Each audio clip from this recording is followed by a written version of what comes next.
toujours dans les soucis de continuer avec notre grand thème que nous avons pu intituler « Rentrer en conflit avec l'Éternel est un combat perdu d'avance ».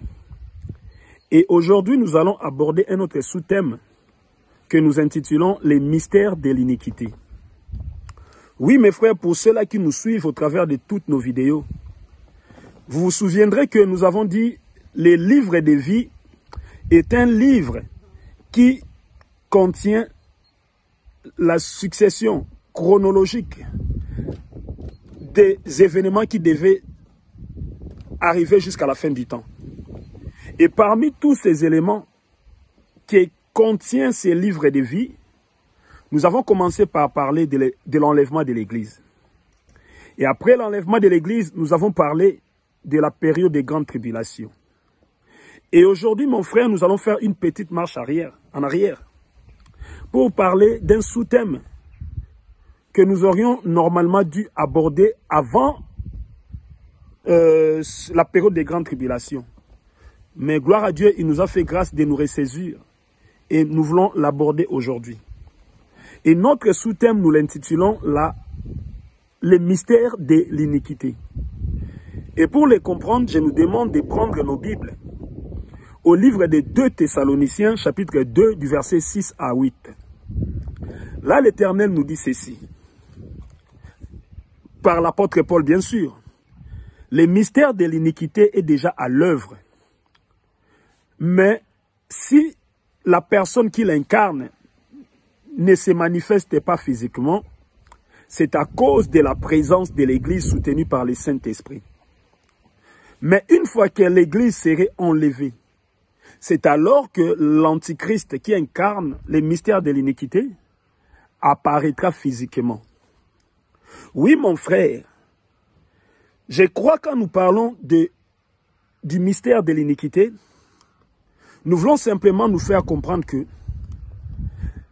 le fait de se méconduire, le fait de saboter les règles établies par Dieu le Créateur, toutes ces règles-là qui doivent régir l'homme sur la terre, le fait de bafouer ou de torpiller cela, c'est ça le mystère de l'iniquité.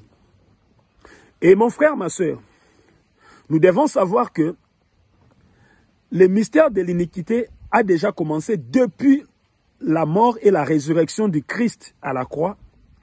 Et il va s'arrêter juste à l'enlèvement de l'Église. Juste à l'enlèvement de l'Église, donc à la veille de l'enlèvement de l'Église.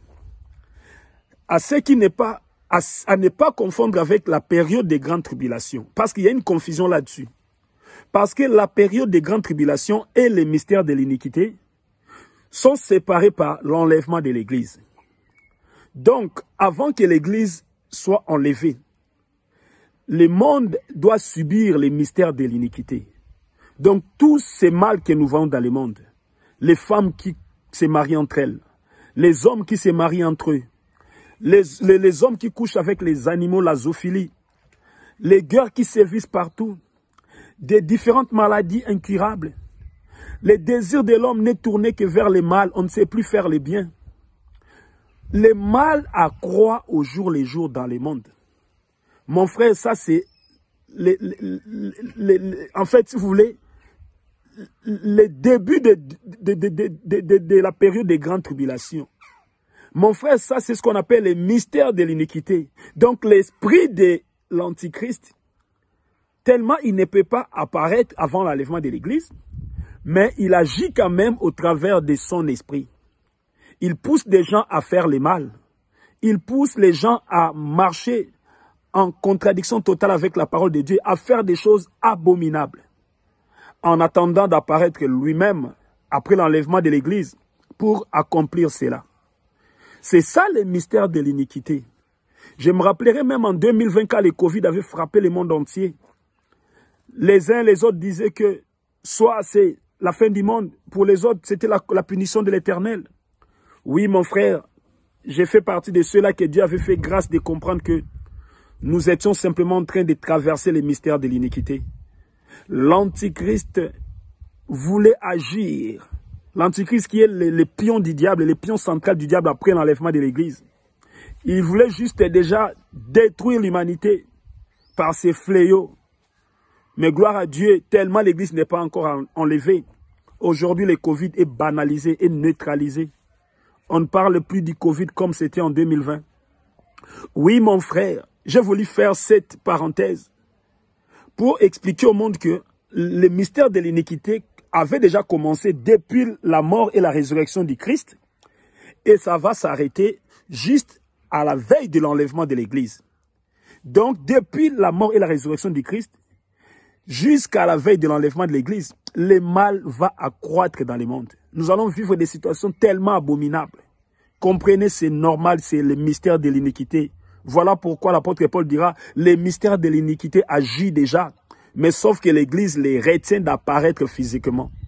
Tandis que la période des grandes tribulations, elle commence juste après l'enlèvement de l'Église et elle va arriver jusqu'à la fin du monde. Vous voyez la différence? La période des grandes tribulations commence après l'enlèvement de l'Église à peine jusqu'à la fin du monde, tandis que le mystère de l'iniquité commence depuis la résurrection et la mort du Christ, la mort et la résurrection du Christ, jusqu'à la veille de l'enlèvement de l'Église. Donc il n'y a que l'enlèvement de l'Église qui sépare ces deux éléments. Voilà pourquoi, mon frère, j'ai voulu partager avec vous ces thèmes. Ainsi, la parole de Dieu nous demande de veiller et de prier pour ne pas succomber au mystère de l'iniquité. Veille, mon frère, ma soeur, ne te fie pas au siècle présent, mais confie-toi et agis selon la parole de Dieu. Que cette parole te bénisse, mon frère, ma soeur. Sois béni au nom de Jésus.